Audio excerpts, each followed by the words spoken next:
Good afternoon पिला माने मु अमीय कुमार नायक सरकारी उन्नीत उच्च विद्यालय आज तुम समस्त को आज रही virtual क्लास रे स्वागत करुचे। तो पिला माने आमे तो प्रत्येक दिन किछि ना किछि खाद्य खाउछु, किंतु सेही खाद्य आमे किपरि पाउछु ता विषय रे आमे जानिबा निहाती दरकार। तेणु आज आमे खाउथुबा खाद्य पय हमकु कोन करिबा पय पड़ी थाए सेही चाष बा कृषि प्रणाली विषय रे पढ़िबा। तो चलो पिला माने आ देरी न करी वर्तमान आमे स्मार्ट बोर्ड पाखकू जीवा। तो पिला माने हमर प्रत्येक आमे जो खाद्य खाउछु से खाद्य पय कृषि निहाती दरकार, जेहेतु भारत एक बृहत कृषि प्रधान देश एवं यार जलवायु अवस्था यथा तापमात्रा, आर्द्रता एवं वृष्टिपात आंचलिक भित्तिरे विभिन्न अंचल रे भिन्न भिन्न होई थाए। तेणु यही अनुसार विभिन्न प्रकार फसल उत्पादन देशर भिन्न भिन्न अंचल रे होता है। यह सहित आम यदि निम्न चित्र को देखा ताले आम देखिपर जे आम जो खाद्य खाऊ अधिकांश लोक ग्रामांचल रहीकि निजर जीविका निर्वाह पई चाष कार्य उपरे निर्भर करिथांती। तो प्रथमे आम जानिबा फसल काहाकू कुहाजे ना कोनोसी गोटे प्रकार उद्भिद को गोटे स्थान उत्पादन और अधिक मात्रा रे चाष करने को फसल कहुए। आम फसल क्या कहवा ना गोटे प्रकार उद्भिद गोटे स्थान रे अधिक परिमाण रे आम उत्पादन करवा। उदाहरण स्वरूप गहम फसल जदि आम कहवा ताहले गोटे अंचल रे केवल से जमी रे संपूर्ण भाव में गहम उत्पादन होता दरकार।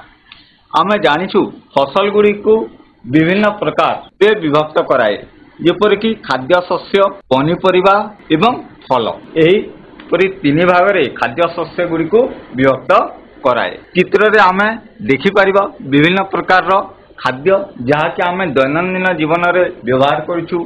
चित्र रे तुमर अनेक गुड़े दाली, सोयाबीन बा तुमर अन्य शस्यर चित्र दिया आइछि। तो वर्तमान आमर जो कृषि प्रणाली रहिला से कृषि प्रणाली को आमर समय एवं आंचलिक वर्षा अनुसार दुई भाग रे विभक्त कराए। प्रथम है खरीफ फसल एवं द्वितीय है रबी फसल। खरीफ फसल कौन जहाँ कि वर्तमान आमर चाष कराई वर्तमान वर्षा ऋतु रे वर्तमान जो आमर जून रु सेप्टेम्बर मास पर्यंत वर्षा दिन चाष कराउथुबा फसल गुड़ी को खरीफ फसल बोलिकी कहुए, जहाँ वर्षा दिन में आरंभ कराए। भारत में वर्षा ऋतु साधारणतः जून रु सेप्टेम्बर मास पर्यंत होता है। तेणु यही समय आमर खरीफ फसल उत्पादन कराए एवं यही खरीफ फसल मध्य प्रधान है धान, मक्का, सोयाबीन, चिनाबादाम, कपा इत्यादि। तापर सेप्टेम्बर पर अक्टोबर रु मार्च पर्यंत आम जो चाष करवा वर्षा ऋतु सरीगला से शीत दिन करुवा फसल को आम मुख्यतः रबी फसल बोलिकी कही था बा शीत दिन उत्पादन होता फसल को रबी फसल कहुए। यही रबी फसल साधारणतः अक्टोबर रु मार्च पर्यंत चाष कराए एवं यही रबी फसल रे मुख्य फसल गुड़िक है गहम, बुट, मटर, सोरिष, राशि इत्यादि। तापर आम जो फसल विषय पढ़िले से फसल उत्पादन करने को आम किपरि करवा ना फसल उत्पादन अनेक गुड़े मौलिक प्रणाली रही जहाँ कि कृषि प्रणाली बोलिकी कहुए। ना कृषि प्रणाली कौन ना शस्य उत्पादन पाई कृषक एक निर्देश समय विभिन्न पंथा अवलंबन करिथाए। जेपरि जड़े माली बगीचारे किंबा आमे आम घरे फूल बगीचा टे करबा पई विभिन्न कार्य करिथाउ, सेहीपरि कृषि पई विभिन्न कार्य करबा आवश्यक होइथाए। एवं यही समस्त प्रकार कार्यकलाप को जदि आम मिसेइबा बा मिश्रण भाव में ताहाको आम कृषि प्रणाली बोलिकी कहि परिबा। एवं यही कृषि प्रणाली पई आमको मुख्यतः 7टी प्रणाली उपर ध्यान देवाकू पड़ी थाए एवं ये प्रणाली गुड़िक उपरु तल क्रम को ए प्रणाली गुड़ी को आम आग कि पछ कर ना। प्रथम कृषि बा फसल चाष करने को हेले प्रथम आमको मृत्तिका प्रस्तुति करने दरकार पड़ी थाए। तापर आरंभ हुए मंजी बुणा, तापर गछ किछि बढ़ीगला परे खत एवं सारर प्रयोग कराए। चतुर्थ चाष कार्य ପାଣିର ବ୍ୟବସ୍ଥା କରାଯାଏ ବା ଜଳସେଚନ କରାଯାଏ। ତାପରେ ଫସଲରେ ଯଦି ଅନାବନା ଗଛ ହେଲା ତାକୁ ଦମନ କରାଯାଏ। ତାପରେ ଅମଳ କରାଯାଏ।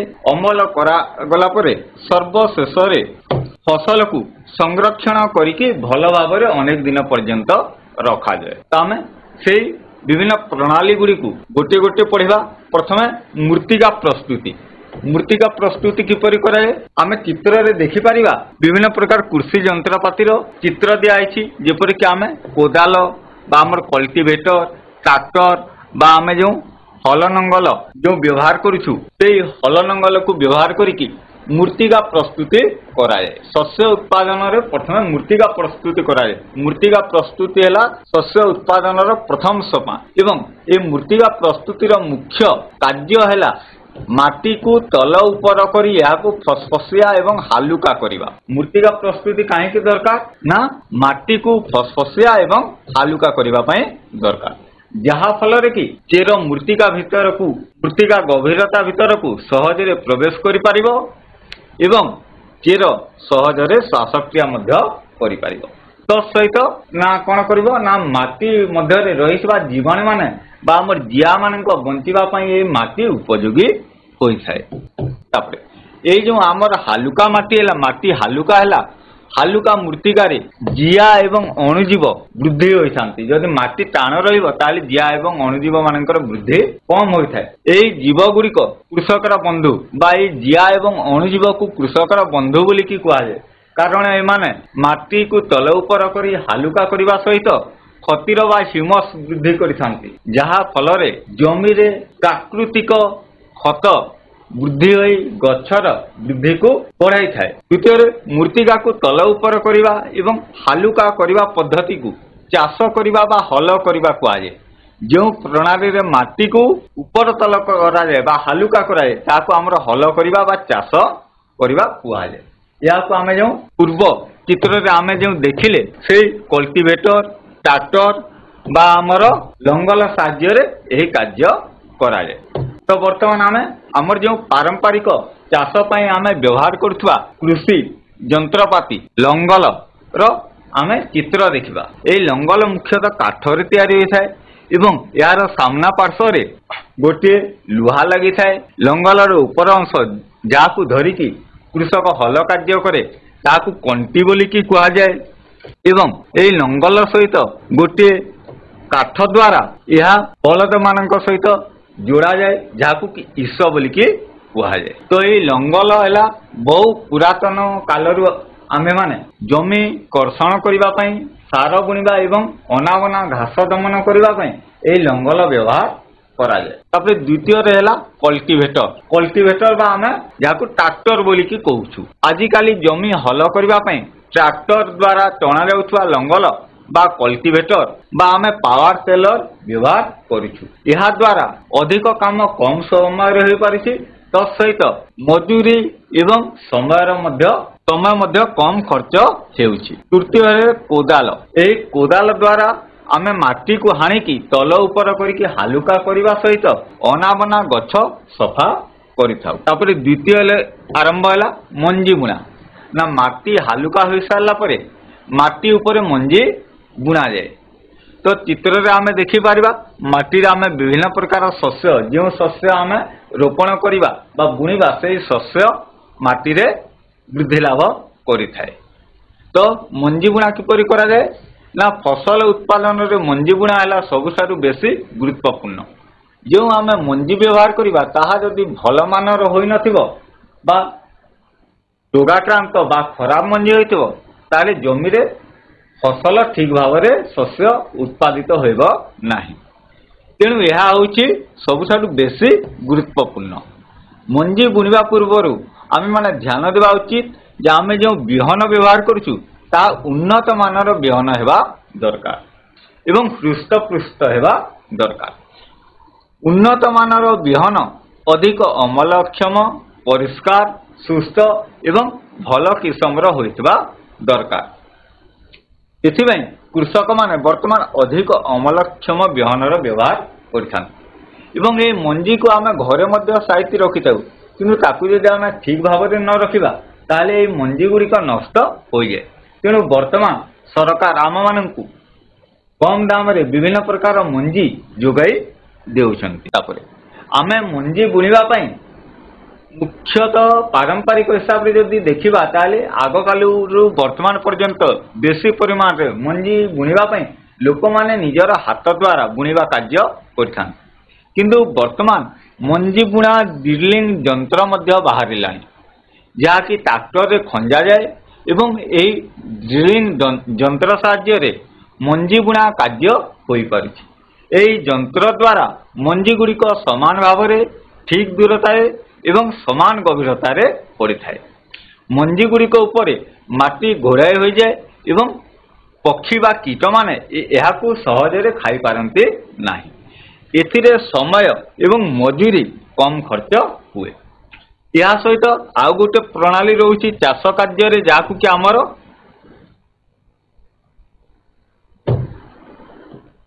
आमर रोपण कुआ जाउछि। गछ आम शस्य चारा किछि बड़ होईगला परे से शस्य चारा गुड़ी को नेकी जमी आम लगाई दिया जाए जहाँकि आम रोपण बोलिकी कहुए। एवं ये रोपण कार्य करने लोक माने नियोजित होइछांती। तो सहित वर्तमान यही रोपण कार्य यंत्र बाहरिलानी जहाँ साहाय्य लोक मानकर समय तथा मजूरी मध्य कम खर्च हेउछि। तापरे खत और सार प्रयोग जमी रे जो आमे चाष करिबा जदि उद्भिद को ठीक परिमाण रे सार बा खत न मिलिबो ताहेले ताहा अधिक वृद्धि हेबो नाही। तेणु मूर्तिकार गछ हृष्टपृष्ट होई बढ़िबा पई जो पोषक अतिरिक्त भावे प्रयोग करा जाए ताहाकू खत एवं सार कुहाଯାଏ। एही प्राकृतिक उपाय खत तैयारी करा जाए एवं जो सार कृत्रिम सार को आमर रासायनिक प्रणाली रे कल कारखाना रे तैयारी करा जाए। यह मूर्तिका को खनिज पोषक जोगाई थाए।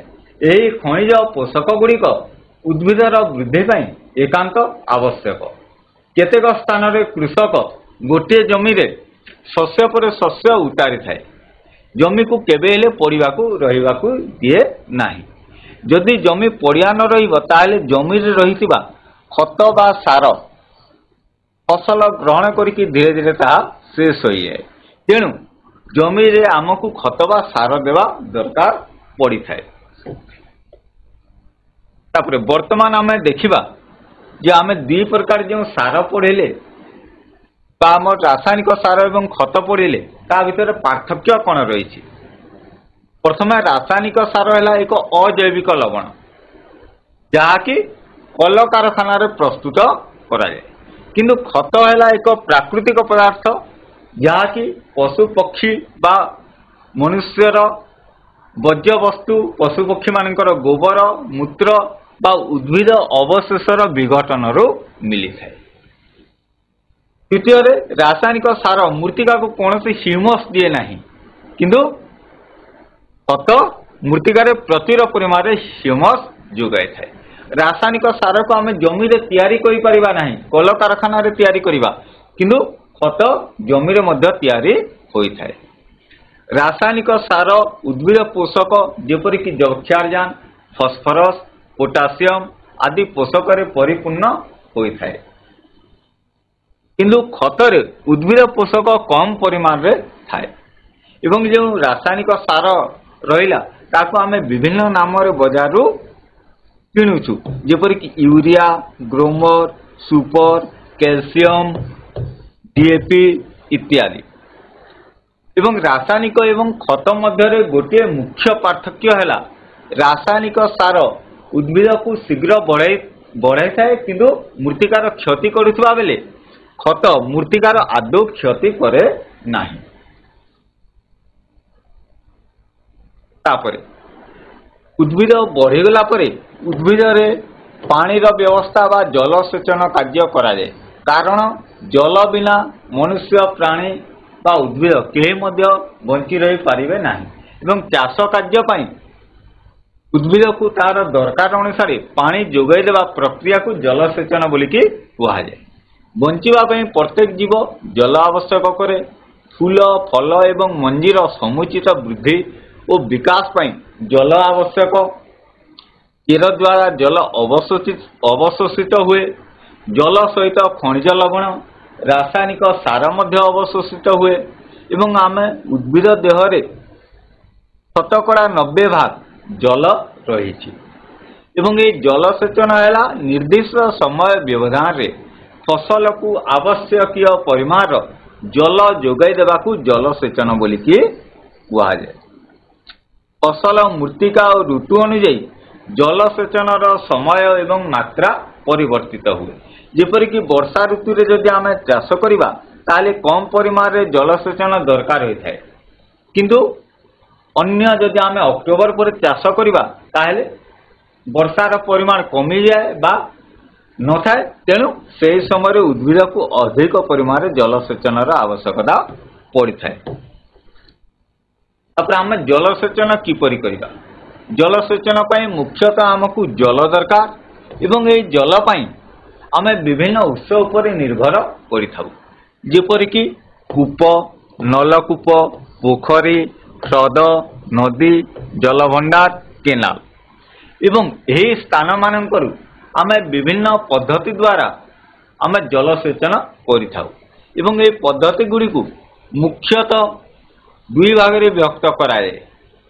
ପ୍ରଥମେ ହେଲା ଆମର ପୁରାତନ ପଦ୍ଧତି ଏବଂ ଦ୍ୱିତୀୟରେ ହେଲା ଆଧୁନିକ ଜଳସେଚନ ପଦ୍ଧତି। ଆମର ପାରମ୍ପରିକ ଜଳସେଚନ ପଦ୍ଧତି ହେଲା କୂପ ବା ନଦୀ ନାଳରୁ ବିଭିନ୍ନ ଉପାୟରେ ମଣିଷ ବା ଗୃହପାଳିତ ପଶୁମାନଙ୍କ ସାହାଯ୍ୟରେ ଶସ୍ତାରେ ଜଳସେଚନ ହେଉଥିଲା। ମାତ୍ର ଏହି ପଦ୍ଧତି ଗୁଡ଼ିକ ସେତେ ଫଳପ୍ରଦ ନଥିଲା, କାରଣ ଏଥିରେ ବହୁତ କମ ପରିମାଣର ଜଳ ଆମେ ଅଧିକ ସମୟରେ ଆଣୁଥିଲେ। ଏବଂ এই ଯେଉଁ ପୁରାତନ ପଦ୍ଧତି ଥିଲା, ଯେପରିକି ମୋଟ ବା ପୁଲି ପଦ୍ଧତି, ଚେନ୍ ପମ୍ପ ପଦ୍ଧତି, ତେଣ୍ଡା ପଦ୍ଧତି ଏବଂ ଲିଭର ପଦ୍ଧତି, ଏହା ହେଲା ଆମର ପୁରାତନ ପଦ୍ଧତି। ବର୍ତ୍ତମାନ ଆମର ଆଧୁନିକ ଯୁଗରେ ଆଧୁନିକ ଜଳସେଚନ ପଦ୍ଧତି ବ୍ୟବହାର କରାଯାଏ ଏବଂ ଏହାର ଦୁଇଟି ମୁଖ୍ୟ ପଦ୍ଧତି ରହିଛି। ଗୋଟିଏ ହେଲା ସ୍ପ୍ରିଙ୍ଗଲର ପଦ୍ଧତି ଏବଂ ଅନ୍ୟଟି ହେଲା ବୁନ୍ଦା ପଦ୍ଧତି। ଏହି ପଦ୍ଧତି ଗୁଡ଼ିକ ବିଷୟରେ ମଧ୍ୟ ଆମେ ଜାଣିବା। ଆଧୁନିକ ଜଳସେଚନ ପଦ୍ଧତିରେ ଯେଉଁ ଦୁଇଟି ପଦ୍ଧତି ରହିଲା, ପ୍ରଥମଟି ହେଲା ସ୍ପ୍ରିଙ୍ଗଲର ପଦ୍ଧତି ଏବଂ ଦ୍ୱିତୀୟ ହେଲା ବୁନ୍ଦା ପଦ୍ଧତି। ପ୍ରଥମେ ସ୍ପ୍ରିଙ୍ଗଲର ପଦ୍ଧତି ବା ଯାହାକୁ କି ଆମେ ଛିଞ୍ଚା ପଦ୍ଧତି ବୋଲିକି କହିପାରିବା। ତ ଆମେ ଚିତ୍ରକୁ ଦେଖିଲେ ଆମେ ଜାଣିପାରିବା ଯେ ଛିଞ୍ଚା ପଦ୍ଧତି ବା ସ୍ପ୍ରିଙ୍ଗଲର ପଦ୍ଧତିରେ କିପରି ଜଳସିଞ୍ଚନ କରାଯାଏ। ନା ପାଇପ ଯୋଗେ ଶସ୍ୟ କ୍ଷେତକୁ ପାଣି ନିଆଯାଏ ଏବଂ ଏହି ପାଇପରେ ଅନେକ ଗୁଡ଼ିଏ ଛିଦ୍ର ରହିଥାଏ ଏବଂ ଏହି ଛିଦ୍ରରେ ଘୂର୍ଣ୍ଣାୟମାନ ନୋଜଲ ଥାଏ, ଯାହାକି ଘୁରି ଘୁରିକି ଶସ୍ୟ କ୍ଷେତ୍ରର ସବୁ ପାର୍ଶ୍ୱରେ ପାଣି ଯୋଗାଇଥାଏ ଏବଂ ଏଥିରେ କମ ପାଣି ବ୍ୟବହୃତ ହୁଏ ଏବଂ ପାଣି ବୋହିକି ଅନ୍ୟ ଜାଗାକୁ ଯାଏ ନାହିଁ। ଏହି ପଦ୍ଧତି କେଉଁ ସ୍ଥାନରେ ବ୍ୟବହାର କରାଯାଏ? ନା ଯେଉଁ ସ୍ଥାନରେ ପର୍ଯ୍ୟାପ୍ତ ଜଳ ପାଉନଥାଏ ବା ଅସମତଳ ସ୍ଥାନରେ ଏହି ସିଞ୍ଚା ବା ସ୍ପ୍ରିଙ୍ଗଲର ପଦ୍ଧତିରେ ଜଳସେଚନ କରାଯାଏ। ଲମ୍ବା ପାଇପରେ ନିର୍ଦ୍ଦିଷ୍ଟ ବ୍ୟବଧାନରେ ଘୂର୍ଣ୍ଣାୟମାନ ନୋଜାଲ ଦ୍ୱାରା ଏହି ପାଣି ବ୍ୟବହାର କରାଯାଏ। ପମ୍ପ ସାହାଯ୍ୟରେ ଜଳ ମୁଖ୍ୟ ପାଇପ ଦେଇ ଗତି କରିବା ସମୟରେ ଏହି ଘୂର୍ଣ୍ଣାୟମାନ ନୋଜଲ ଦ୍ୱାରା ବର୍ଷା ହେବା ବୋଲି ସିଞ୍ଚାଳି ହୋଇକି ପଡ଼ିଥାଏ। ତେଣୁ ଯେହେତୁ ପାଣି ଆମର ଛିଞ୍ଚାଳି ହୋଇକି ପଡ଼ିଲା, ତେଣୁ ଏହାର ଅନ୍ୟ ନାମ ହେଲା ଛିଞ୍ଚା ପଦ୍ଧତି। ତାପରେ ଆଉ ଗୋଟିଏ ଯେଉଁ ଆମର ଆଧୁନିକ ପଦ୍ଧତି ରହିଲା ବୁନ୍ଦା ପଦ୍ଧତି। ବୁନ୍ଦା ପଦ୍ଧତିରେ କ'ଣ ହୁଏ ନା ଆମେ ଯଦି ଚିତ୍ରକୁ ଦେଖିବା, ଚିତ୍ରରେ ଆମେ ଦେଖିପାରିବା ଯେ ପ୍ରତ୍ୟେକ ଯେଉଁ ସ୍ଥାନରେ ମୁଖ୍ୟତଃ ଆମର ପନିପରିବା ବା ଫଳମୂଳ ଶସ୍ୟ ଉତ୍ପାଦନ କରାଯାଏ, ସେହି ସ୍ଥାନରେ ଗଛ ଗୁଡ଼ିକ ସାମାନ୍ୟ ଦୂରରେ ଥାନ୍ତି ଏବଂ ସେମାନଙ୍କୁ ପାଣି ଯୋଗାଇ ଦେବାକୁ ଗଛ ମୂଳ ଦେଇକି ପାଇପ ସବୁ ଗଛ ମୂଳ ଦେଇକି ଯାଇଥାଏ ଏବଂ ଗଛ ମୂଳରେ ଗୋଟିଏ ଅତି କ୍ଷୁଦ୍ର ଛିଦ୍ର ରଖାଯାଏ, ଯେଉଁ ଛିଦ୍ରରେ କି ପାଣି ବୁନ୍ଦା ବୁନ୍ଦା ଆକାରରେ ଗଛର ମୂଳରେ ପଡ଼ିଥାଏ। ତେଣୁ ଏହାକୁ ବୁନ୍ଦା ପଦ୍ଧତି ବୋଲିକି କୁହାଯାଏ। ଏହି ପଦ୍ଧତିରେ ଜଳ ବିନ୍ଦୁ ବିନ୍ଦୁ ହୋଇ ଉଦ୍ଭିଦ ମୂଳରେ ପଡ଼ିଥାଏ, ତେଣୁ ଏହାକୁ ବୁନ୍ଦା ପଦ୍ଧତି ବା ଏହାକୁ ଆମେ ଇଂରାଜୀରେ ଡ୍ରିପ୍ ଜଳସେଚନ ବୋଲିକି କହିପାରିବା। ଫଳ ଗଛ, ବଗିଚା, ଅନ୍ୟ ଗଛ ମୂଳରେ ଜଳସେଚନ ପାଇଁ ଏହା ଏକ ଉତ୍କୃଷ୍ଟ ପଦ୍ଧତି ଏବଂ ଏହି ବୁନ୍ଦା ପଦ୍ଧତିରେ ଆଦୌ ଜଳ ନଷ୍ଟ ହୁଏ ନାହିଁ, କାରଣ ପାଣି ଗଛ ମୂଳେ ପଡ଼ିବା ସାଙ୍ଗେ ସାଙ୍ଗେ ମାଟି ଭିତରକୁ ଶୋଷିତ ହୋଇକି ଚାଲିଯାଏ।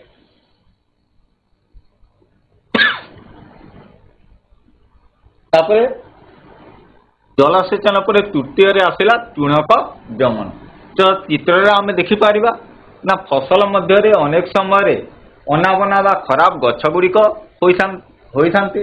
ସେଇ ଗଛ ଗୁଡ଼ିକୁ ଫସଲରୁ ଅଲଗା କରିବା ପାଇଁ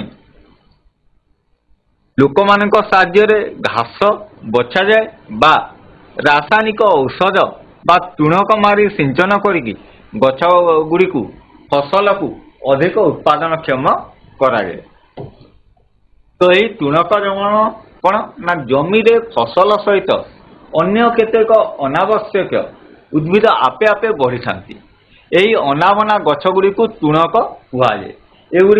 ଏଗୁଡ଼ିକ ଲୋକମାନଙ୍କ କୌଣସି ଉପକାର କରନ୍ତି ନାହିଁ। ତତ୍ସହିତ ଯେଉଁ ଆମର ଫସଲ ଆମେ ଚାଷ କରିବା ସେଇ ଫସଲ ଗୁଡ଼ିକୁ ନଷ୍ଟ ମଧ୍ୟ କରିଥାନ୍ତି। ତେଣୁ ଏଗୁଡ଼ିକୁ ଜମିରୁ ନିର୍ମୂଳ କରିବାକୁ ଟୁଣକ ଦମନ କୁହାଯାଏ। ଫସଲରେ ଟୁଣକ ଦମନ ଏକାନ୍ତ ଜରୁରୀ, କାରଣ ଏହି ଟୁଣକ ଗୁଡ଼ିକ ଯଦି ବଢ଼ିଯିବେ ତାହେଲେ ଏଗୁଡ଼ିକ ବଢ଼ିକି ଜଳ, ପୋଷକ ସ୍ଥାନ ଏବଂ ଆଲୋକ ପାଇଁ ଫସଲ ସହିତ ପ୍ରତିଯୋଗିତା କରି ଫସଲର ଖାଦ୍ୟ ଗ୍ରହଣ କରିଥାନ୍ତି ଏବଂ ଫସଲ ବୃଦ୍ଧିରେ ବାଧକ ହୋଇଥାନ୍ତି। ତେଣୁ କୃଷକମାନେ ବିଭିନ୍ନ ଉପାୟରେ ଟୁଣକ ଦମନ କରିଥାନ୍ତି। ଯେପରିକି ମଞ୍ଜି ବୁଣିବା ପୂର୍ବରୁ ମାଟିକୁ ହଳ କରିବା ସମୟରେ ଅନାବନା ଗଛ ଗୁଡ଼ିକ ମାଟିରେ ମିଶିଯାଆନ୍ତି ବା ହାତ ଦ୍ୱାରା ଏଗୁଡ଼ିକୁ ଉପୁଡ଼ା ଯାଇ ଅଲଗା କରାଯାଏ। ଫୁଲ ଏବଂ ମଞ୍ଜି ଧରିବା ପୂର୍ବରୁ ଏଗୁଡ଼ିକୁ ଦମନ କରିବା ଦରକାର। ତେଣୁ ପୁଣି ଥରେ ହାତରେ ଉପାଡ଼ି ବା ଖୁରୁପି ବା ମଞ୍ଜି ବୁଣା ଡ୍ରିଲ୍ ଯନ୍ତ୍ର ଦ୍ୱାରା ବା ରାସାୟନିକ ପଦାର୍ଥ ଟୁଣକ ମାରି ଦ୍ୱାରା ଏଗୁଡ଼ିକୁ ଦମନ କରାଯାଏ। ଏହି ଟୁଣକ ମାରି ଗୁଡ଼ିକ ହେଲା ମୁଖ୍ୟତଃ ରାସାୟନିକ ପଦାର୍ଥ, ଯାହାକୁ କି ଆମେ ଲୋକମାନଙ୍କ ଦ୍ୱାରା ଯାହାକୁ କି ଆମର ସ୍ପ୍ରେ କରାଯାଏ। ଏବଂ ଗୋଟିଏ ଜଣାଶୁଣା ଟୁଣକ ମାରିର ନାଁ ହେଲା 2,4-D। ଏହି ଟୁଣକ ମାରିର ନାଁ ମନେ ରଖିଥାଅ। ଗୋଟିଏ ଜଣାଶୁଣା ଟୁଣକ ମାରିର ନାଁ ହେଲା 2,4-D।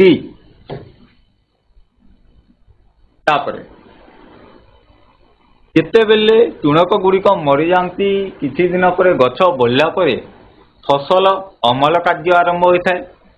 ନା ଫସଲ ଅମଳ ଆମର କିପରି କରାଯାଏ ନା ଆମେ ଚିତ୍ରରେ ଦେଖିପାରିବା। ଫସଲକୁ ଲୋକମାନେ ହାତରେ କାଟି ସାରିଲା ପରେ ବା ମେସିନରେ କାଟି ସାରିଲା ପରେ ଏଗୁଡ଼ିକୁ ନିଜେ ବୋହିକି ବା ମେସିନ ସାହାଯ୍ୟରେ ବୋହିକି ଘରକୁ ଆଣିଥାନ୍ତି ଏବଂ ଏହି ପାକଲ ଫସଲକୁ କାଟି ଘରକୁ ବା ଖଳାକୁ ଆଣିବାକୁ ଅମଲ କୁହାଯାଏ। ଏହି ଅମଲ ପାଇଁ ଚିତ୍ରରେ ଆମେ ଦେଖିପାରିବା କମ୍ବାଇନ ମେସିନ। ବର୍ତ୍ତମାନ ଆମର କମ୍ବାଇନ ମେସିନ ଆସିଯାଇଛି। ଏହି କମ୍ବାଇନ ମେସିନ ସାହାଯ୍ୟରେ ଆମେ ଫସଲକୁ କାଟିକି ଫସଲର କେବଳ ବିହନ ଗୁଡ଼ିକୁ ସଂଗ୍ରହ କରିକି ଆମେ ଘରକୁ ଆଣିପାରିବା। ତ ଆମେ ଅମଲ କିପରି କରିବା ନା ଫସଲ ଗଛକୁ ଉପୁଡ଼ା ଯନ୍ତ୍ର ବା ଫସଲ କଟା ମେସିନ ଦ୍ୱାରା ମୂଳଠାରୁ 3-4 ସେଣ୍ଟିମିଟର ଉପରକୁ କଟାଯାଏ। ତାପରେ ଶସ୍ୟ ଜାତୀୟ ଫସଲକୁ ପବନରେ ଉଡ଼ାଇ ଅଗାଡ଼ି ଏବଂ ଧୂସ ଅଲଗା କରାଯାଏ। କମ୍ବାଇନ ନାମକ ମେସିନ ଦ୍ୱାରା ଆଜିକାଲି ଉଭୟ ଧାନ କାଟିବା ଏବଂ ଉଡ଼ାଇବା କାର୍ଯ୍ୟ କରାଯାଇ ପାରୁଛି। ଅମଳ ହୋଇଥିବା ଦାନାକୁ କୁଲା ବା ମେସିନ ସାହାଯ୍ୟରେ ଉଡ଼ାଇ ଅଗାଡ଼ି ଅଲଗା କରି ମଞ୍ଜି ସଂଗ୍ରହ କରାଯାଏ ଏବଂ ଏହି କୁଲା ବା ମେସିନ ସାହାଯ୍ୟରେ ଅଗାଡ଼ି ଅଲଗା କରିବା ପ୍ରକ୍ରିୟାକୁ ୱିନୋଇଂ କୁହାଯାଏ। ଯେଉଁ ପ୍ରକ୍ରିୟା ଦ୍ୱାରା ଶସ୍ୟରୁ ଅନାବନା ଗଛ, ମଞ୍ଜି ବା ଅଗାଡ଼ି ବା ଖରାପ ପଦ୍ଧତିକୁ କୁଲା ବା ମେସିନ ସାହାଯ୍ୟରେ ଅଲଗା କରାଯାଏ, ସେହି ପଦ୍ଧତିକୁ ୱିନୋଇଂ ବୋଲିକି କୁହାଯାଏ। ଏହାପରେ ଫସଲ ଅମଲ ହୋଇସାରିବା ପରେ ମୁଖ୍ୟତଃ ଆମର ଅମଲ ଉତ୍ସବ ଆରମ୍ଭ ହୋଇଥାଏ। ଏହି ଅମଲ ଉତ୍ସବ କାହିଁକି କରାଯାଏ ନା ଚାଷୀ ମାନେ ବା କୃଷକ ମାନେ କଠିନ 3-4 ମାସର କଠିନ ପରିଶ୍ରମ କରିଥାନ୍ତି। ତାପରେ ଫସଲ ଅମଳର ସମୟ ଆସେ ଏବଂ ଏହି ଫସଲ ଅମଳ କରିସାରିଲା ପରେ ଅନେକ ଅମଳ ଉତ୍ସବ ପାଳନ କରାଯାଏ। କଠିନ ପରିଶ୍ରମ ପରେ ଉପଯୁକ୍ତ ଫଳ ଦେଇଥିବାରୁ ଅମଳ ପରେ ପରେ ବିଶ୍ରାମ ନେବା ଓ ମଉଜ କରିବାରେ କୃଷକ ମନ ବଳାଇଥାଏ। ଅମଳ ସମୟ ସାରା ଭାରତରେ ଆନନ୍ଦ ଉଲ୍ଲାସର ସମୟ। ଯେହେତୁ ଆମେ ଚାଷ କାର୍ଯ୍ୟ କରିସାରିଲା ପରେ ଫସଲ ଘରକୁ ଆଣି ଖୁସି ଅନୁଭବ କରିଥାଉ, ତେଣୁ ଏହି ସମୟରେ କିଛି ଆମେ ପର୍ବ ପାଳନ କରିଥାଉ। ଯେପରିକି ପୋଙ୍ଗଲ, ବୈଶାଖୀ, ହୋଲି, ଦିୱାଲି, ନୂଆଖାଇ, ବିହୁ ମୁଖ୍ୟତଃ ଆମ ବିହାରରେ ପାଳନ କରାଯାଏ। ତାପରେ ପୌଷ ପୂର୍ଣ୍ଣିମା ଆଦି ପର୍ବ ପାଳନ କରାଯାଏ। ଏହା ଭିତରୁ ଅନେକ ପର୍ବ ଆମ ଅଞ୍ଚଳରେ ମଧ୍ୟ ପାଳନ କରାଯାଏ। ଯେପରିକି ନୂଆଖାଇ ହେଲା ଗୋଟିଏ ମୁଖ୍ୟ ପର୍ବ। ତାପରେ ଫସଲ ଅମଳ କରିସାରିଲା ପରେ ଫସଲକୁ ଆମେ ଭଲ ଭାବରେ ରଖିବା ନିହାତି ଜରୁରୀ। ଫସଲକୁ ଯଦି ଆମେ ଠିକ ଭାବରେ ନ ରଖିବା ତାହେଲେ ଫସଲ ନଷ୍ଟ ହୋଇଯିବ। ଫସଲ ଗୁଡ଼ିକ ନଷ୍ଟ ହୋଇଗଲେ ଆମେ ବା କୃଷକ ଯେଉଁ 3-4 ମାସର କଠିନ ପରିଶ୍ରମ କରିଥାଏ ତାହା ନଷ୍ଟ ହେବା ସଙ୍ଗେ ସଙ୍ଗେ ଆର୍ଥିକ ଅନୁନ୍ନତି ମଧ୍ୟ ହୋଇଥାଏ। ଏବଂ ଏହି ଫସଲ ସଂରକ୍ଷଣ ଆମେ କିପରି କରିବା ନା ଆମେ ଚିତ୍ରରେ ଦେଖିପାରିଛୁ। ଫସଲକୁ ଖରାରେ ଶୁଖାଯାଏ। ତାପରେ ତାହା ଆର୍ଦ୍ରତା ହରାଇଲା ପରେ ଫସଲକୁ ବସ୍ତାରେ ବାନ୍ଧିକି ବା ଏଇ ଯେଉଁ ଟାଙ୍କି ପରି ଘର ଦେଖାଯାଉଛି ଯାହାକୁ କି ଆମର ସିଲୋ ବୋଲିକି କୁହାଯାଏ, ସେଇ ସିଲୋରେ ଭର୍ତ୍ତି କରାଯାଏ। ବା ଘରେ ଆମେ ଅଖା ବସ୍ତାରେ ପୂରେଇକି ବା କାଠ, ମାଟି ବା କଂକ୍ରିଟର ଡ୍ରମ୍, ସିମେଣ୍ଟର ଡ୍ରମ୍ ବା କଂକ୍ରିଟର କୋଠା ତିଆରି କରିକି ଆମେ ଏହି ଖାଦ୍ୟକୁ ସଂରକ୍ଷଣ କରିଥାଉ। ଏବଂ ଏହି ସଂରକ୍ଷଣ କରିବାର ମୁଖ୍ୟ ଉଦ୍ଦେଶ୍ୟ ହେଲା ଶସ୍ୟକୁ ସାଇତି ରଖିବା। ଏଗୁଡ଼ିକୁ ଆର୍ଦ୍ରତା, କୀଟ, ମୂଷା, ଅଣୁଜୀବ ଠାରୁ ଦୂରେଇ ରଖିବା ପାଇଁ ଆମକୁ ଏହି ସଂରକ୍ଷଣ କରିବା ଦରକାର ହୋଇଥାଏ। ସଦ୍ୟ ଅମଳ ହୋଇଥିବା ଶସ୍ୟକୁ ଖରାରେ ଶୁଖାଇ ନ ରଖିଲେ ସେଗୁଡ଼ିକ ଅଣୁଜୀବ ଦ୍ୱାରା ନଷ୍ଟ ହୋଇଯାଏ ଓ ଅଙ୍କୁରଣ କ୍ଷମତା ହରାଏ। ତେଣୁ ଶସ୍ୟ ସଂରକ୍ଷଣ ପୂର୍ବରୁ ଶସ୍ୟକୁ ଖରାରେ ଭଲ ଭାବେ ଶୁଖାଇ ଆର୍ଦ୍ରତା ହ୍ରାସ କରିବାକୁ ପଡ଼ିଥାଏ। ଫଳରେ କୀଟ, ପତଙ୍ଗ, ବ୍ୟାକ୍ଟେରିଆ, କବକ ଦାଉରୁ ରକ୍ଷା ମିଳିଥାଏ। କୃଷକମାନେ ଶସ୍ୟକୁ ମୁଖ୍ୟତଃ ଅଖାରେ, ଦସ୍ତା ପାତ୍ରରେ ସାଇତି ରଖନ୍ତି ଏବଂ ଅଧିକ ପରିମାଣରେ ଶସ୍ୟକୁ କୀଟ ବା ମୂଷା ଦାଉରୁ ରକ୍ଷା କରିବା ପାଇଁ ଖଣି, ସିମେଣ୍ଟ, କଂକ୍ରିଟର ଗୋଲାକାର ଉଚ୍ଚ କୋଠାଘର ବା ସିଲୋ ବା ଶସ୍ୟ ଭଣ୍ଡାରର ବ୍ୟବହାର କରାଯାଏ। ଏବଂ ଏହି ଶସ୍ୟ ଗୁଡ଼ିକୁ ଅନେକ ଶସ୍ୟ ରହିଛି ଯାହାକୁ ଆମର ଶୀତଳ ଭଣ୍ଡାରରେ ସଂରକ୍ଷଣ କରାଯାଏ। ଯେପରିକି ଆମର ପନିପରିବା, ଫଳମୂଳ ଇତ୍ୟାଦିକୁ ଶୀତଳ ଭଣ୍ଡାରରେ ସଂରକ୍ଷଣ କରିକି ରଖାଯାଏ। ତ ପିଲାମାନେ ବର୍ତ୍ତମାନ ତ ଆମେ ଜାଣିଲେ ବିଭିନ୍ନ ପ୍ରକାର ଖାଦ୍ୟ ଶସ୍ୟ ବିଷୟରେ, ଉଦ୍ଭିଦଜାତ ଖାଦ୍ୟ ବିଷୟରେ। ତାପରେ ଆମେ ଦେଖିବା ଅନେକ ଖାଦ୍ୟ ଏହି ଉଦ୍ଭିଦ ମାନଙ୍କ ଠାରୁ ପାଉଥିବା ବେଳେ ଅନେକ ଖାଦ୍ୟ ଆମେ ପ୍ରାଣୀମାନଙ୍କ ଠାରୁ ମଧ୍ୟ ପାଇଥାଉ। ଯେପରିକି ପ୍ରାଣୀମାନଙ୍କ ଠାରୁ ମିଳୁଥିବା ମୁଖ୍ୟ ଖାଦ୍ୟ ଗୁଡ଼ିକ ହେଲା ମାଛ, ମାଂସ, ଅଣ୍ଡା, କ୍ଷୀର ବା କ୍ଷୀରଜାତ ବିଭିନ୍ନ ଦ୍ରବ୍ୟ।